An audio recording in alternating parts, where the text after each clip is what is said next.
Bonsoir et bienvenue à tous. C'est l'heure du grand journal. On ouvre l'édition par ce communiqué de la présidence dans le cadre du suivi des conventions et accords signés entre les acteurs publics et privés guinéens et leurs homologues marocains suite à la visite en Guinée de Sa Majesté le roi Mohamed VI et celle de son Excellence le professeur Alpha Condé au Maroc et suite aux travaux du Forum économique Cap Guinée de Casablanca.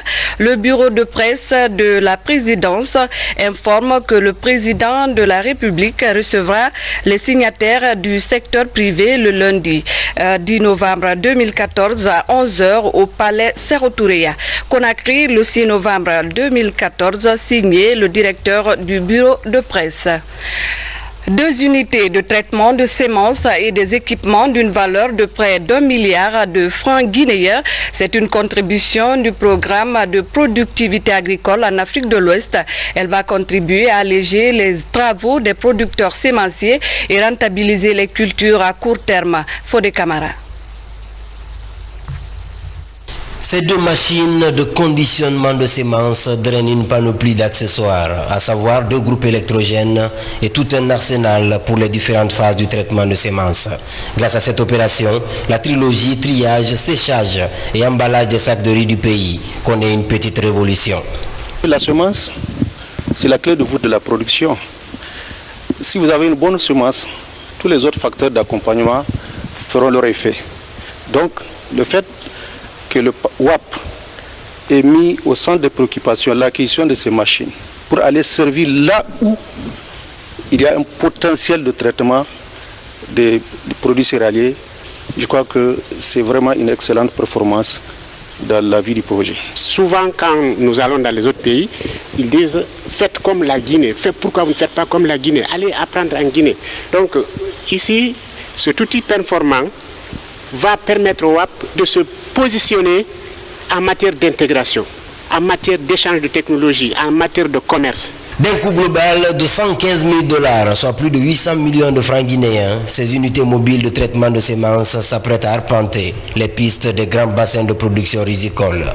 La particularité de cet équipement, c'est qu'il est mobile. Donc on peut le déplacer d'un pôle de production à un autre bassin de production, aller vers les paysans borchants, réduire donc les coûts de transport et surtout réduire les risques de mélange de semences. Donc on a la possibilité d'avoir une pureté variétale grâce à cet équipement. Les producteurs sémenciers impliqués dans le programme de productivité agricole en Afrique de l'Ouest commencent à récolter les premiers fruits de l'appui de la Banque mondiale et du gouvernement.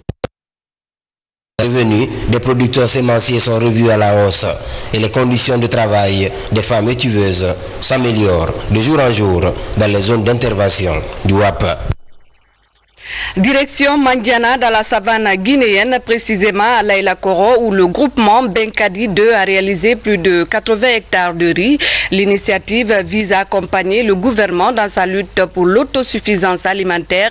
La structure sollicite un appui technique pour intensifier sa production. Reportage Mohamed Lamine Camara. Au titre de la campagne agricole 2014, la pluviométrie s'est nettement améliorée dans la préfecture de Mandiana. Plus de 80 hectares de champs de riz sont cultivés ici à Loïla-Koro. C'est le travail du groupement Benkadi 2 qui entend accompagner le gouvernement dans sa politique de lutte contre l'insécurité alimentaire dans le pays. Les membres de cette structure sont sur les lieux pour constater l'état de maturité du champ, mais aussi évaluer les besoins pour la prochaine moisson. On a initié ce champ pour accompagner notre cher président de la République, professeur Alpha Condé, dans son action de lutte contre la faim. Pour la prochaine campagne agricole, le gouvernement Benkadi 2 se fixe pour de multiplier le nombre d'hectares, toute chose qui ne pourrait se faire sans les moyens requis. Ici, à Mandiana, la principale activité demeure l'agriculture. Il suffit de créer les conditions favorables aux paysans pour que cette préfecture approvisionne une bonne partie du territoire en riz. Depuis 1979, il existe en Guinée un laboratoire national de protection des végétaux basé à Foulaya dans la région administrative de Kindia. Cet espace scientifique tente de répondre aux défis liés à la problématique phytosanitaire dans le pays. La résurgence des insectes nuisibles dans certaines zones agricoles appelle au renforcement des capacités du dit laboratoire aujourd'hui en souffrance. Habib Thiam. La nuit ne tombe pas au laboratoire sanitaire de Kindia. C'est ici que sont effectuées la plupart des recherches sur les nuisibles, comme les chenilles urticantes de Bokeh et celles découvertes à Pita. Plusieurs autres espèces sont classées, d'autres en cours d'étude. Le laboratoire compte 5 sections. Chaque section a donc une mission.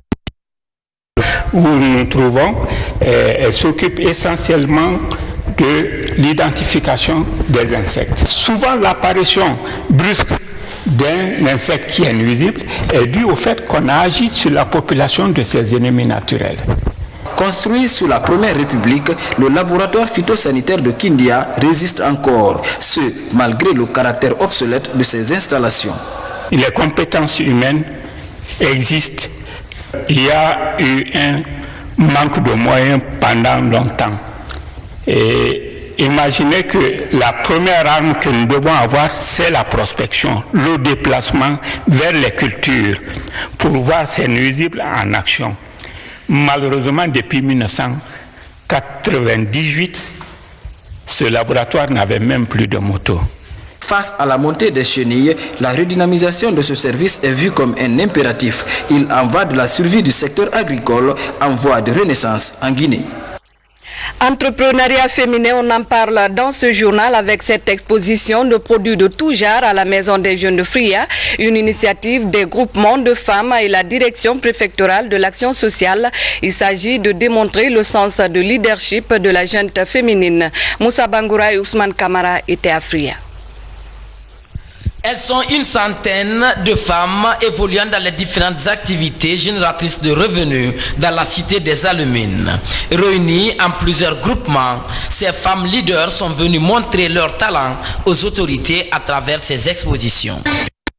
Ça là, comme échantillon, c'est quelques-unes des activités de nos travaux. En visitant ces stands, les autorités ont apprécié la bravoure de ces femmes. Elles encouragent la corporation à faire autant en vue de valoriser les produits guinéens. On parle d'action sociale, maintenant c'est les actions. Les femmes de Fria font preuve. Tout ce qui se dit autour de Fria, la vérité est là. La population s'est reconvertie dans le développement. Et c'est ça qu'on doit réellement développer au sein des différentes structures au niveau de Fria. Depuis 8 ans, ces groupements évoluent sur le terrain. Ils tendent la main aux partenaires pour renforcer leurs capacités. À l'Abbé, le programme de développement social durable PDS2, dans sa phase, a réalisé plusieurs infrastructures au profit des populations à la base. À l'approche donc de la fin du projet, les membres se sont retrouvés pour évoquer les acquis et les insuffisances enregistrées durant l'exécution du programme. Mamadou Alpha Baldé, Falilou Diallo. Le programme de développement social de base est l'un des projets les plus connus dans le monde rural. Dans sa phase 2, le PDSD a réalisé plusieurs infrastructures sociales dans l'arrière-pays. À l'approche de la fin du projet, l'ensemble des acteurs du PDSD 2 se mobilisent à l'Abbé pour évaluer les succès et insuffisances constatées durant l'exécution du projet. Naturellement, il y a des infrastructures, mais au-delà des infrastructures, il y a tout ce qui est renforcement des capacités pour que les gens puissent se prendre en charge. C'est un acquis important, il faudrait le consolider et que les gens essaient de faire un changement de comportement et dans tous les sens. L'activité, compte tenu d'Ebola qui était en œuvre, ces activités ont été bloquées à cause de l'épidémie de la fièvre Ebola. Bon, nous sommes en train de... La BAD va être saisie certainement par une requête de prorogation moins de quelques mois pour voir comment achever ces activités de la Guinée forestière. Le PDSD est bien apprécié par les populations à la base. Des bénéficiaires sollicitent sa prolongation dans les zones où le projet a accusé un certain retard dans son plan d'action. Ce que je demande toujours au PDSD, c'est de renforcer la capacité de la population sur les activités génératrices de revenus ou le lancement d'un autre projet pour la pérennité des acquis du PDLG. Le PDSD œuvre pour la réduction de la pauvreté au sein des communautés à la base. Après plusieurs années au service du bien-être social, le projet a contribué à l'amélioration du niveau de vie de centaines de milliers de Guinéens. Au programme national de lutte contre le paludisme, l'heure est aussi à l'évaluation des activités sur le terrain. Après la région de Boké, les acteurs étaient cette semaine face aux professionnels de la santé de l'abbaye de Dinguiraye. Cette 5e revue trimestrielle a permis d'examiner les grands axes d'intervention pour lutter contre le paludisme, une maladie considérée comme première cause de consultation et de décès en Afrique. Sorido Kera pour le compte-rendu. Les efforts du gouvernement guinéen et ses partenaires dans la lutte contre le paludisme se sont nettement améliorés ces dernières années. De 20 décès, on enregistre désormais 10 décès par semaine selon le programme national de lutte contre le paludisme. Pour davantage minimiser les décès liés à cette maladie, le suivi et évaluation des activités de lutte est indispensable. Après la région de Boké, ces acteurs de santé venus des 5 districts sanitaires de la région de l'Abbaye et de la préfecture de Dinguiraye passent en revue les résultats atteints lors des 3 derniers mois. Chaque 3 mois, nous faisons des enquêtes dans les formations pour avoir les informations de qualité et venir discuter franchement, en colère, discuter avec les partenaires du terrain, qu'est-ce qui marche, qu'est-ce qui n'a pas marché, ensemble, qu'est-ce qu'on peut faire. 5e du genre, cette revue trimestrielle des activités de prise en charge du paludisme met l'accent sur les défis à relever dans la réduction du taux de mortalité et de morbidité liés au paludisme dans les 6 préfectures. Pour y arriver, l'amélioration du système d'information entre les directions préfectorales de la région s'avère indispensable. Les structures de santé du pays en général et ceux couverts par ce programme se réjouissent de l'appui du programme dans la prise en charge du paludisme au niveau des structures de santé en République de Guinée, parce qu'il faut reconnaître que des acquis ont été remarquablement constatés, mais quand même des défis restent quant à la qualité des rapports déposés par les structures de santé. Depuis bientôt 2 ans, dans toutes les structures de santé, la prise en charge du paludisme est gratuite. Et le partenaire ne s'arrête pas là, le programme national de lutte contre le paludisme ne s'arrête pas là. Il vient chaque 3 mois pour vérifier la qualité des données de nos structures afin de pouvoir planifier les ressources qui nous permettront de continuer les activités. Cette revue à mi-parcours des activités de lutte contre le paludisme devrait davantage améliorer les acquis dans chacune des régions du pays. Prochaine étape de la 5e revue trimestrielle des activités de lutte contre le paludisme, la région administrative de Kindia. Réduction de la mortalité infantile et maternelle en Guinée, un défi pour le ministère de la Santé et ses partenaires. Les acteurs du secteur étaient en formation pour mieux assurer la prévention de certaines maladies liées à la malnutrition. Reportage Suleiman Kamara. En Guinée, 31% des enfants meurent de la malnutrition. L'ampleur du phénomène inquiète l'Organisation des Nations Unies pour l'alimentation et l'agriculture FAO. L'institution compte investir 346 millions de dollars dans la prévention contre la malnutrition en Guinée. L'impact de cette malnutrition peut entraîner les déficiences au niveau physique, au niveau intellectuel, et ça peut avoir des conséquences au niveau de la production agricole. La FAO et le ministère de la Santé viennent de lancer le projet d'appui à la gestion intégrée de la malnutrition. Objectif, réduire le taux de décès chez les enfants de moins de 5 ans. C'est bien la première fois que la FAO essaie d'appuyer la prise en charge de la malnutrition à travers le ministère de la Santé. D'abord, c'est un appui substantiel qui viendra dans le cadre de la prévention et aussi de la prise en charge de la malnutrition. Ce projet va concerner toutes les préfectures du pays, en mettant un accent important sur les zones les plus touchées par la malnutrition. Un programme de 2 ans qui prévoit la mise en place prochainement de 50 jardins et 50 groupements de femmes pour intensifier la lutte contre la malnutrition en Guinée. De nouveaux équipements pour les hôpitaux de Kanka et de Sigiri, un don de l'ONG française Les Enfants de l'Aïr qui vise à renforcer les capacités d'intervention de ces 2 structures sanitaires. La remise du don a eu lieu à la direction de l'hôpital régional de Kanka. Fodé Bangali Fofana est notre correspondant dans le Nabaya. Le conteneur dans la cour de l'hôpital régional de Kankan est plein d'équipements et matériels médicaux. 2 hôpitaux de la région et quelques centres de santé sont bénéficiaires de son contenu. C'est un don de l'association des enfants de l'Aïr, une ONG française, fruit d'un partenariat de collaboration avec cette ONG française. C'est un honneur, un immense plaisir pour moi de vous livrer ce matériel en pensant à nos amis guinéens pour les aider. J'ai souvent l'habitude de prendre comme image une grande chaîne de solidarité. Derrière, il y a des tas de personnes qui vont prendre le relais, qui vont continuer pour aider les populations, parce que c'est ça, c'est ce qu'on cherche en définitive, c'est aider les populations. Je remercie les enfants de l'Aïr. Ce n'est pas la première fois. Je pense que nous allons vivre longtemps avec cette association. Au nom des 150 travailleurs de cet établissement, je m'engage à faire un très bon usage de ce qui vient d'être mis à notre disposition.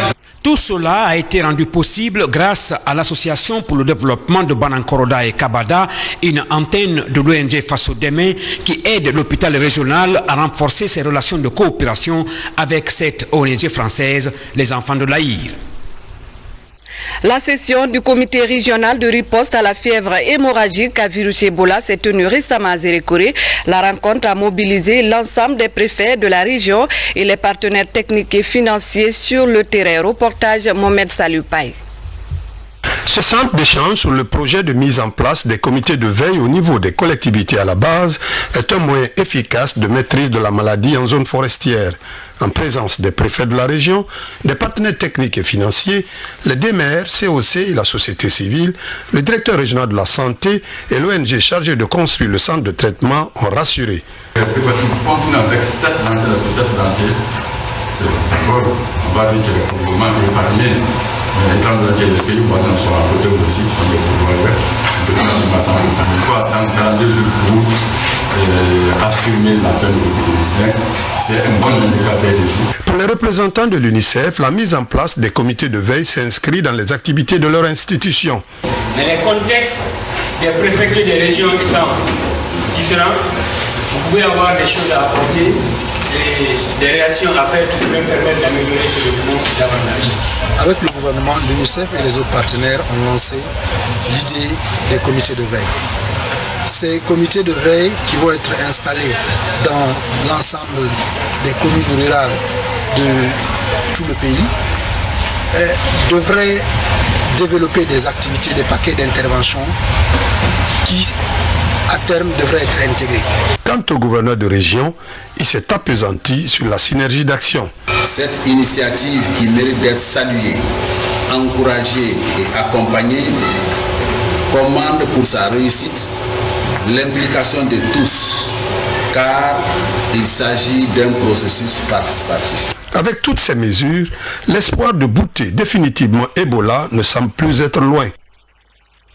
Lutte contre Ebola toujours, les religieux se mobilisent pour accompagner le gouvernement et les partenaires dans la lutte contre l'épidémie. L'association pour l'assistance, la protection et la promotion des imams de Guinée a animé hier une séance de lecture du Saint-Coran à la grande mosquée Faisal pour implorer Dieu afin qu'il débarrasse notre pays de la fièvre Ebola. Compte rendu Salouba, rendu en studio par Mamadi Gassama.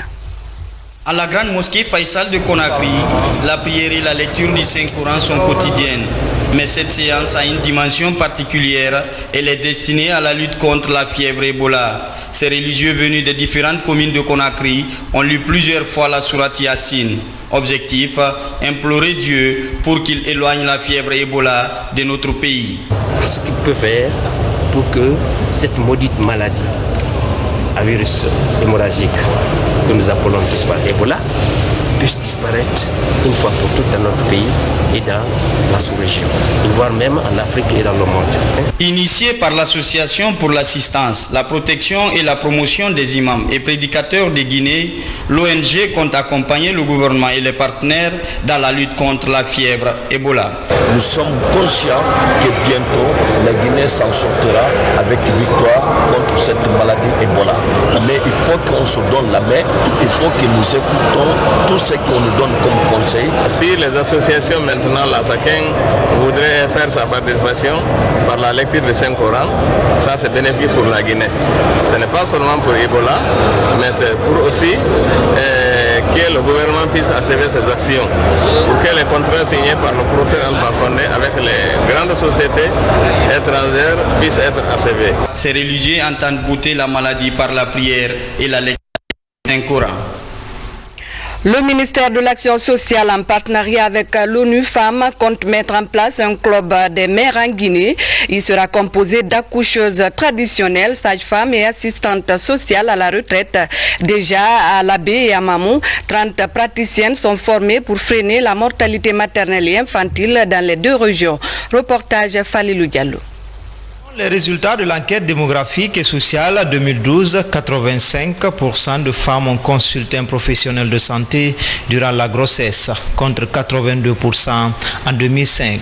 Et selon les régions en dehors de Conakry, Nzérékouré se distingue avec 93%, tandis que Labé et Mamou sont à 73% de consultations prénatales. Le ministère, avec l'appui de l'ONU Femmes, nous sommes à la fin de nos travaux.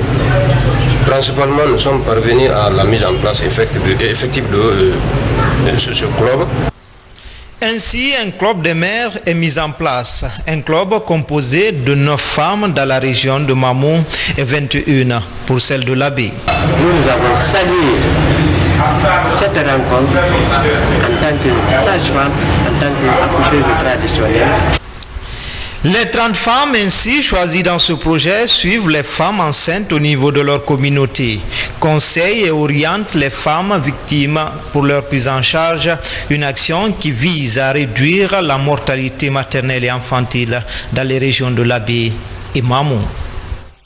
Autre fait de l'actualité nationale, le gouvernement guinéen apporte une assistance financière aux familles des victimes du naufrage survenu le 10 octobre dernier au large de Forêt-Karia. C'est en présence du député uninominal de la préfecture que les familles des victimes de Benti ont reçu leurs enveloppes. François Lama. La préfecture de Benti, dans la préfecture de Forêt-Karia, est l'une des localités très touchées par le naufrage qui s'est produit le 10 octobre dernier. Depuis donc l'annonce du drame, le gouvernement guinéen, sur instruction du chef de l'État, multiplie les assistances aux familles des victimes. Ce sont 66 millions de francs guinéens que le gouvernement octroie symboliquement à l'ensemble des familles des 22 victimes retrouvées et identifiées. La sous-préfecture est donc la dernière étape de cette assistance financière. Nous venons de donner le montant que le gouvernement a décidé de remettre aux ayants droit des victimes. 3 millions de francs chaque famille. Il y avait 13 dossiers et sur les 13, nous n'avons pas pu remettre 2 dossiers. Les conditions de transparence, de clarté ne nous permettent pas de remettre l'argent à n'importe qui. Il y a eu plusieurs fois des naufrages à notre niveau ici, mais c'est la première fois que nous avons été assistés par le gouvernement. Et les populations restent très reconnaissantes envers le gouvernement. La remise de cette assistance financière du gouvernement a été marquée par une séance de sensibilisation des populations de Samou Benti sur les règles de sécurité en mer pour éviter d'éventuels drames aussi. La sensibilisation contre la fièvre hémorragique à virus Ebola n'a pas été occultée. En image, vous allez le voir, le Namo Faré ou Fonike Faré, la danse en vogue à Conakry, très controversée à ses débuts. Aujourd'hui, cette danse mobilise les jeunes dans les quartiers. Nous y reviendrons dans nos prochaines éditions d'information. Et c'est la fin de cette édition. Merci à tous de l'attention. Excellente suite de programme à tous.